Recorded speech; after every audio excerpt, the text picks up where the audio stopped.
Halo bro dan sis, apa kabar kalian semuanya? Semoga pada baik-baik saja.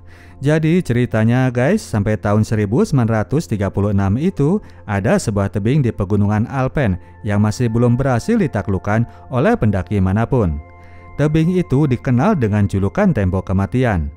Untuk menyambut momen Olimpiade yang akan segera dilangsungkan, pemerintah Hitler ingin mempersembahkan sebuah kejayaan ke muka dunia. Dia menginginkan ada anak muda Jerman yang sanggup untuk menaklukkan tebing tersebut sebagai penanda bahwa Jerman memang adalah sebuah negara yang jaya raya. Henry Arrow, redaktur surat kabar The Berliner Zeitung, segera menyambut seruan junjungannya. Untuk itu, ia dengan dibantu jajaran stafnya berusaha bantu mencarikan pendaki nekat yang mau menjabani tantangan Hitler. Yang jelas buat Pak Pemred, dia lebih kepada mencari bahan berita yang bagus untuk jualan di surat kabarnya. Dalam sebuah rapat internal, muncul kemudian nama dua orang pendaki, yaitu Tony Kurz dan Andy Hinterstoiser. Track record kedua pendaki ini saat itu lagi bagus-bagusnya. Mereka telah berhasil menaklukkan berbagai tantangan pendakian yang sangat sulit. Ketika Arrow mengetahui bahwa seorang stafnya yang bernama Louis Fellner, yang mana merupakan seorang sekretaris fotografer wannabe, mengenal kedua pendaki itu, dia pun segera mengirim wanita muda tersebut untuk pergi ke Berchtesgaden, kota asal dua pemuda itu. Mr. Arrow membekalinya tidak hanya dengan uang transport, namun juga dengan uang untuk beli kamera impian dari Louis. Kedua pendaki tersebut, Tony Kurz dan Andy Hinterstoiser, ternyata adalah dua orang perwira Nazi. Mereka saat itu lagi kena hukuman untuk bersihin WC karena sering kali bolos akibat hobi mereka mendaki gunung.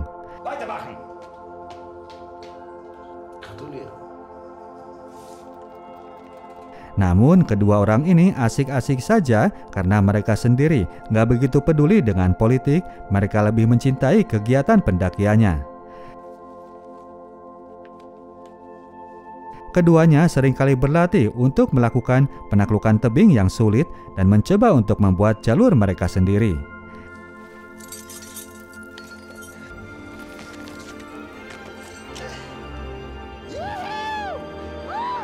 Saat itu mereka sendiri sudah memimpikan agar suatu saat mereka bisa menaklukkan Nordfest, istilah lain dari tebing kematian itu. Andy yang paling berambisi di antara keduanya, sementara Tony masih sedikit enggan. Keduanya sendiri telah mendengar kabar bahwa saingan mereka, dua orang pendaki asal Austria, Angerer dan Rainer, sedang berencana untuk menjalankan misi penaklukan itu. Andy ingin agar mereka berdua turun agar bisa dikenal sebagai pendaki yang paling jawara.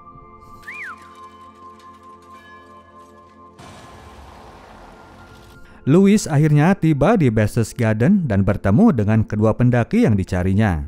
Mereka ini memang sudah temenan sejak dari kecil, suasana pun langsung bisa auto cair.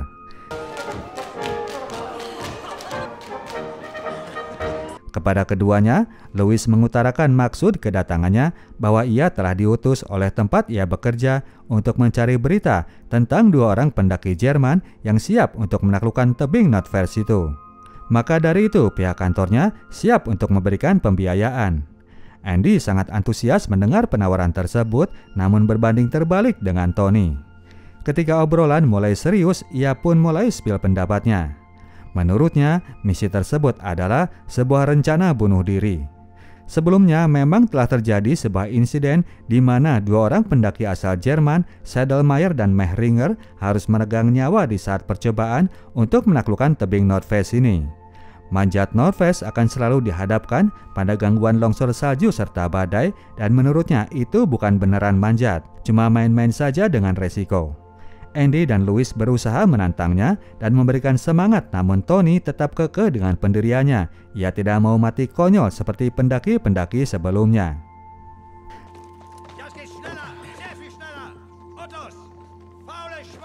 Sampai keesokan harinya ketika dilakukan kegiatan di kesatuan, Andy masih bete sama Tony yang dinilainya terlalu pengecut. Kesempatan untuk manjat dengan dukungan sponsor dan tampil dengan kejayaan di panggung Olimpiade adalah kesempatan yang tidak datang tiap hari.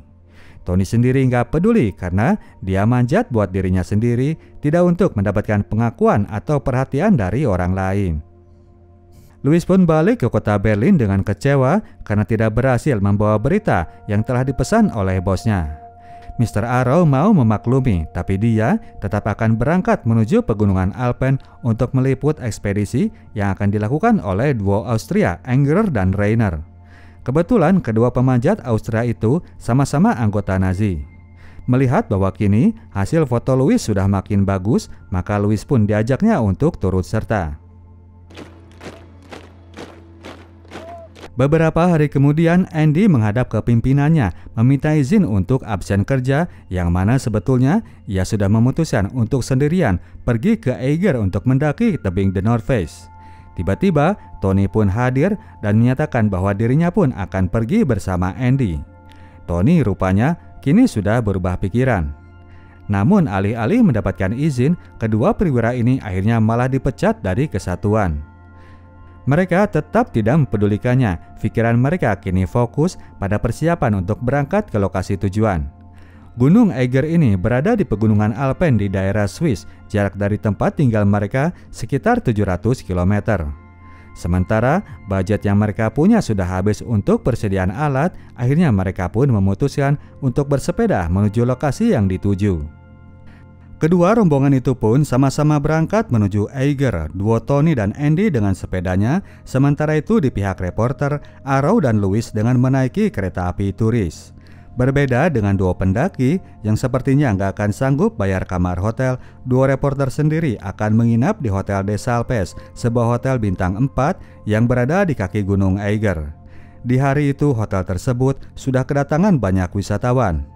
Selain untuk melakukan wisata, para pengunjung itu berharap akan ikut menyaksikan sebuah momen monumental yang segera akan terjadi, penaklukan tebing The North Face untuk yang pertama kali. Tony dan Andy tiba pada hari yang sama di sore harinya. Di sana ternyata sudah ada tim pendaki dari Italia dan Perancis yang juga akan mencoba peruntungannya untuk menjadi pihak yang berjaya. Duo Austria yang berangkat dengan biaya dari pihak Nazi cabang setempat pun sudah landing di TKP. Mereka, para pendaki ini, menginap dengan memasang tenda tepat di bawah Hotel des Alpes berada. Louis bisa melihat kegiatan mereka dari balkon kamarnya. Sebelum menyaksikan momen tegang pendakian tebing maut, para turis bisa terlebih dahulu menikmati keindahan alam sekitar. Di lokasi wisata itu telah dibuat sebuah lorong kereta api sepanjang 7,1 km. Kereta api wisata ini membawa para turis ke stasiun Eiger One di ketinggian 2.850 mdpl. Di Eiger One ini terdapat kafe dan sebuah balkon di pinggiran tebing yang diperuntukkan agar para turis bisa melihat pemandangan di sekitar. Dari lokasi sana, para pengunjung bisa membayangkan betapa mautnya resiko yang akan dihadapi oleh para pendaki. Kafenya sendiri dijaga oleh seorang gaek yang bernama Von Almen. Menurut bapak tua ini, nama Eiger itu diambil dari nama Ogre, sejenis makhluk mistis yang menghuni gunung tersebut. Menurut hikayat rakyat Swiss, Ogre ini sejenis makhluk buas yang memangsa setiap orang yang berusaha mendekat puncak gunung tersebut. Sementara para wisatawan menikmati keindahan alam sekitar, duo Tony dan Andy sedang berusaha untuk mencari kelemahan dari angkernya tebing The North Face. Mereka sedang membuat rute yang bisa memungkinkan agar mereka bisa mencapai puncak. Kamis 16 Juli 1936, para pendaki memulai pendakiannya.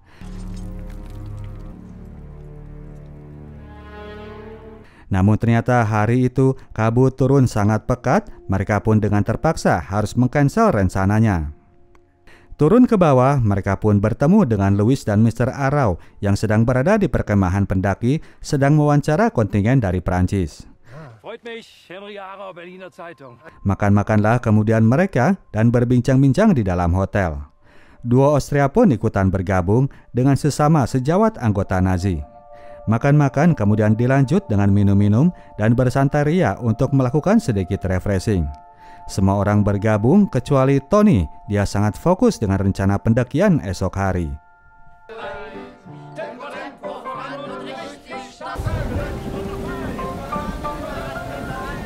Esoknya cuaca masih belum kondusif sehingga semua pendaki terpaksa mendekam di dalam tenda.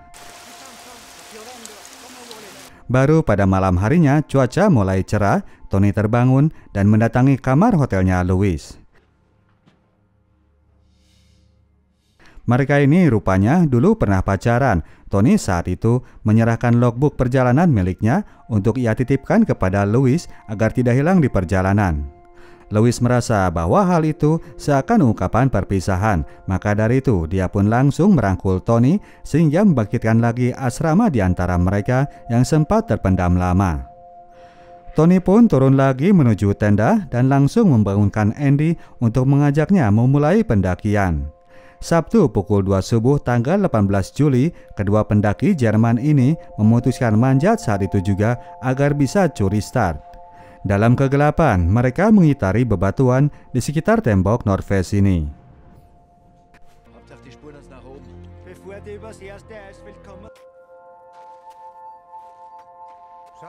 Pagi harinya, Mr. Arrow menerpong dari balkon hotel. Dia sangat excited melihat bahwa kedua pendaki sudah OTW menuju tujuan. Harapannya untuk mendapatkan berita yang spektakuler di Gunung Eiger ini seakan telah terwujudkan. Aksi para pendaki ini menjadi pusat perhatian dari para wisatawan. Mereka menyaksikannya lewat teropong yang disediakan oleh pihak hotel. Aksi yang mendebarkan ini menjadi bumbu yang menarik terhadap momen liburan mereka. Sebentar lagi, sebuah momen kejayaan akan terjadi. Di ketinggian, akhirnya duo Jerman telah mencapai spot yang akan mereka pakai sebagai depo penyimpanan barang. Ketika hendak memulai pendakian lagi, batu yang coba ditancapkan Piton oleh Tony hancur ketika mendapatkan hantaman palu sehingga mengakibatkan jatuhnya bebatuan ke daerah di bawahnya. Andy masih sempat bisa menghindar, namun duo Austria yang ternyata ikut pakai jalur pendaki Jerman tidak sempat untuk mengelak dan batu tersebut mengenai kepala Angerer sehingga mengakibatkan cedera di kepalanya. Namun saat itu Angerer masih tidak mempedulikan luka tersebut. Para pendaki pun akhirnya tiba di sebuah rute yang sangat sulit. Andy kemudian melakukan manuver yang membuat terperangah pendaki Austria.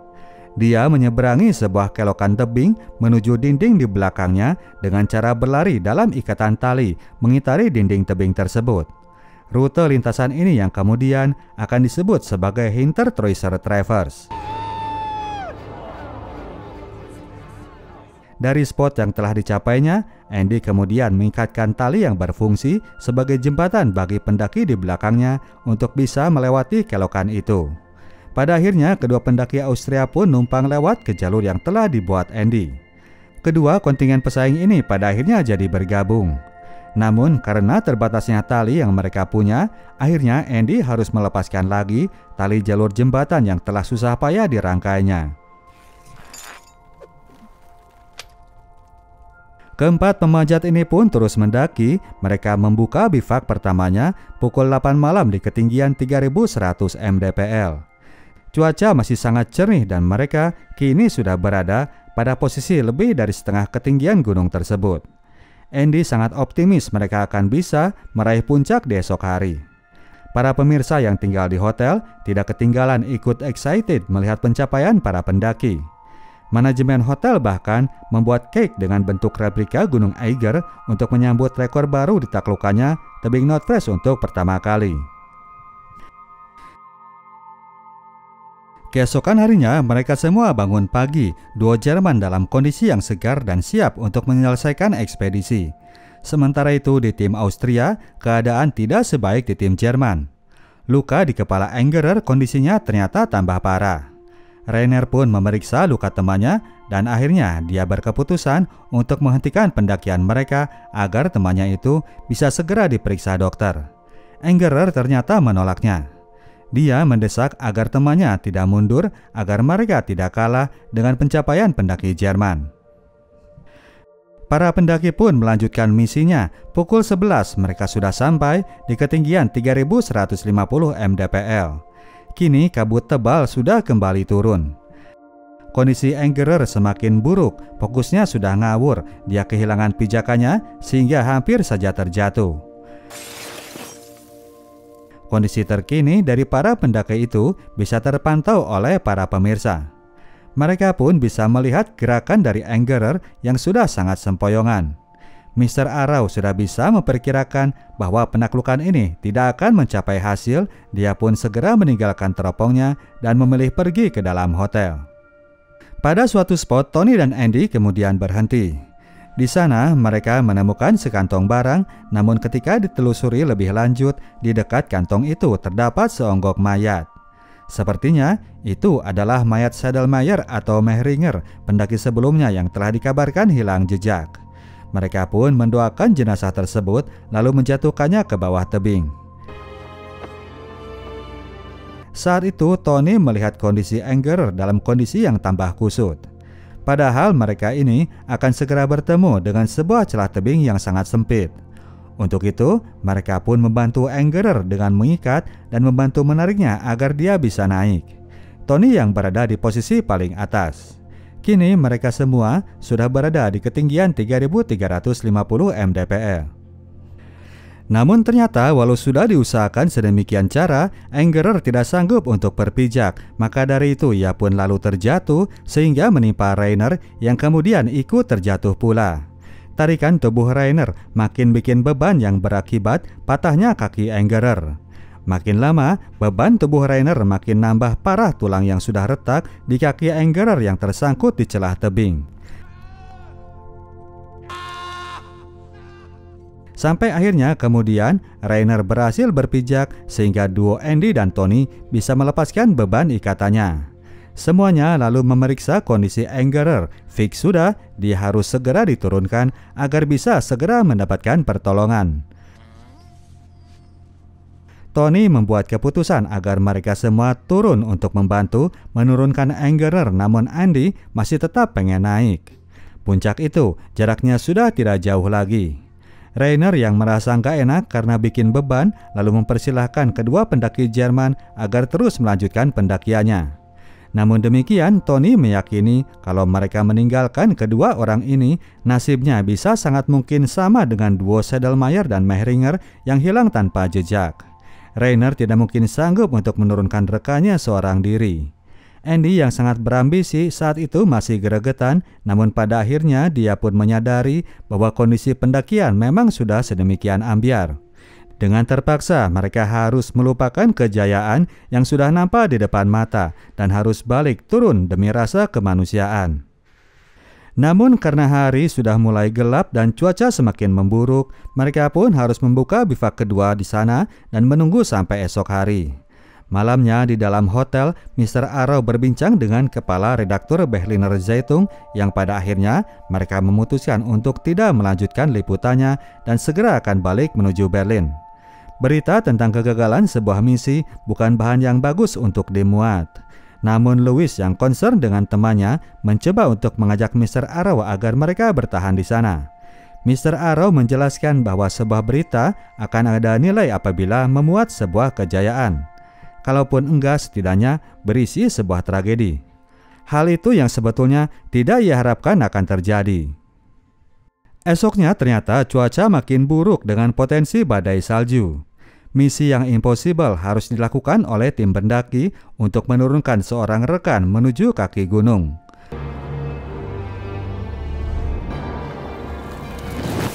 Louis ternyata masih belum bisa pulang karena tertahan cuaca buruk.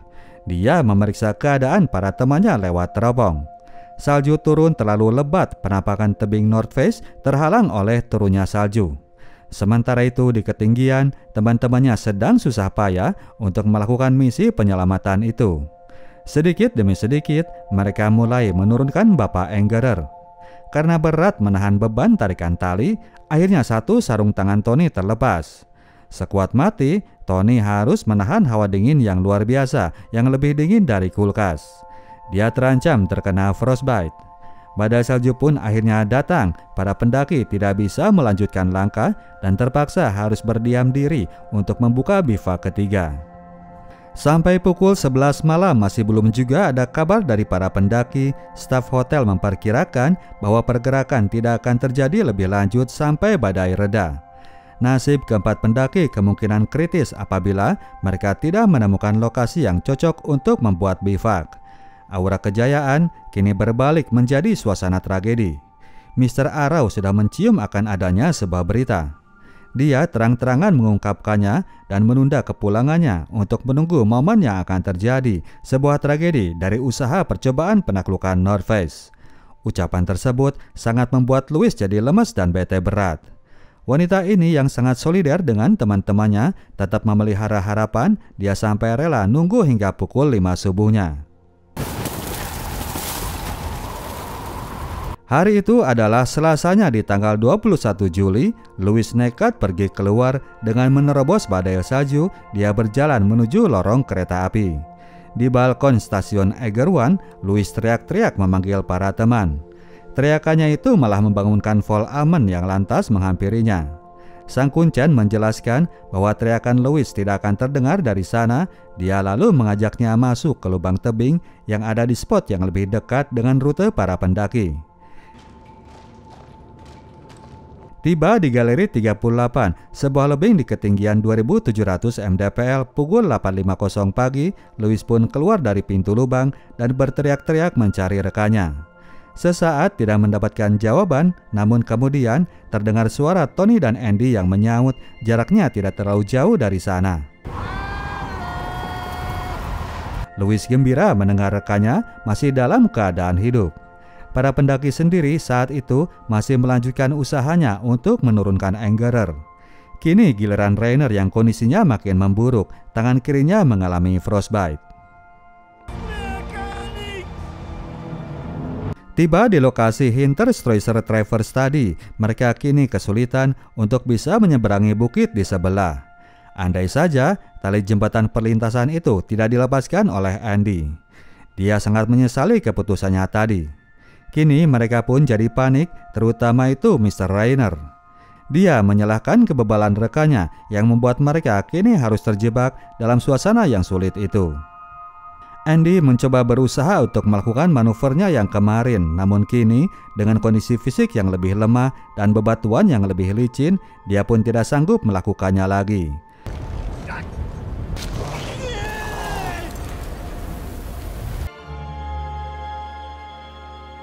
Pergerakan harus terus dilakukan. Mereka memutuskan untuk meniti jalan turun yang rutenya lebih curam.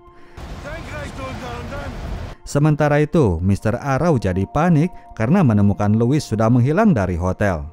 Dengan bantuan seorang guide, dia lalu mencari ke dalam lorong dan menemukan Louis di Galeri 38. Mr. Arau dalam kondisi seperti itu masih coba memberi instruksi bahwa tugas Louis sudah cukup. Dia tidak perlu lagi hunting foto. Louis menegaskan bahwa dia berada di sana bukan untuk hunting foto, namun untuk mencari teman-temannya. Louis pun meninggalkan bosnya yang jadi speechless. Tony mencoba turun ke bawah dan berhasil menemukan pijakan pada daerah tebing yang landai itu di areal celah bebatuan yang sangat sempit. Dia masih mencoba mencari cara untuk bisa menurunkan para temannya sampai akhirnya turun sebuah longsor salju. Tony memperingatkan Andy agar melepas ikatan talinya, namun Andy tidak sempat melakukannya. Salju kadung turun dengan deras. Akhirnya mereka semua harus tertimpa longsor salju itu. Rainer tertarik oleh ikatan tali, kepalanya terantuk batu hingga meninggal seketika. Sementara itu Andy jatuh ke bawah Tony. Dia bergelantungan pada tambang yang mengikat dirinya dan juga tubuh Engerer. Sekuat tenaga, Tony berusaha menarik tali yang membelit Andy, tapi Andy harus segera naik karena piton yang jadi tumpuan tali akan segera terlepas dari batu. Kondisi Andy sudah sangat lemah, ia merasa tidak sanggup lagi menarik tubuhnya. Akhirnya, ia membuat keputusan yang sangat drastis. Andy memotong tali yang menahan tubuhnya dan tubuh Engerer untuk melepaskan beban Tony. Andy dan tubuh Engerer yang sekarat terjun bebas menuju dasar tebing. Tony pun histeris melihat temannya mengakhiri nyawa dengan cara tragis.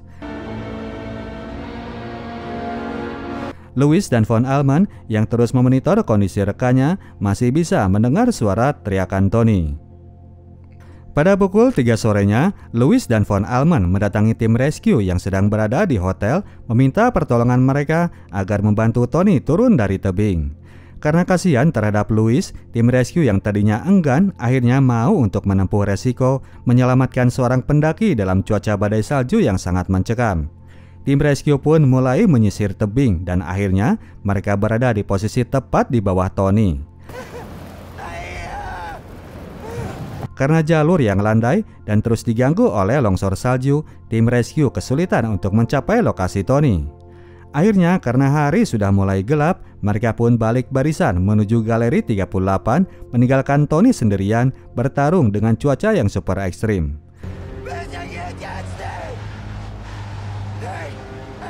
Sementara itu, Louis tidak bisa kalau harus meninggalkan temannya sendiri berada di luar, maka dia pun nekat dan mojok di lokasi di bawah Tony menemani temannya itu dengan suara-suaranya.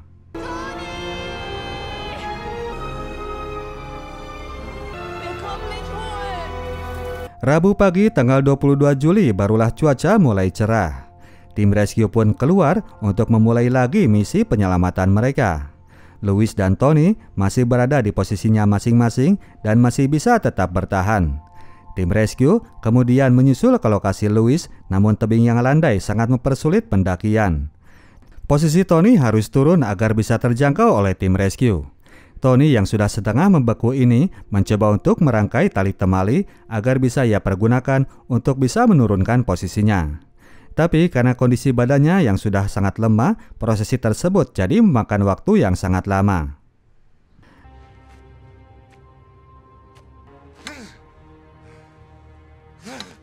Baru pukul 1 siang, Tony bisa menurunkan talinya, namun ternyata talinya itu terlalu pendek meskipun sudah disambung dengan tali milik dari tim rescue.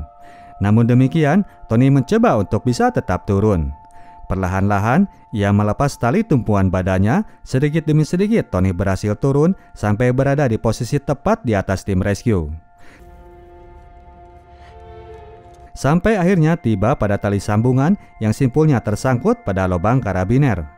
Tony pun jadi stuck, dia harus menekan simpul tersebut agar tali itu bisa kembali ngeglosor menurunkan badannya. Namun karena kondisinya yang sudah sangat lemah ditambah tangan kanannya yang sudah membeku, Tony pun jadi tidak berdaya. Meskipun posisinya kini sudah dekat dari tim rescue, namun tidak ada yang bisa mereka lakukan. Pada posisi itu, Tony tidak bisa bertahan lama.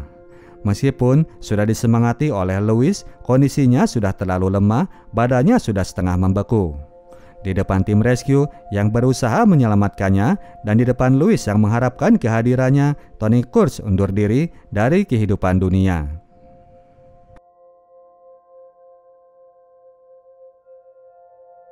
Louis pun jadi sangat berduka menyaksikan teman dan sekaligus mantan meninggal dengan tragis di depan matanya.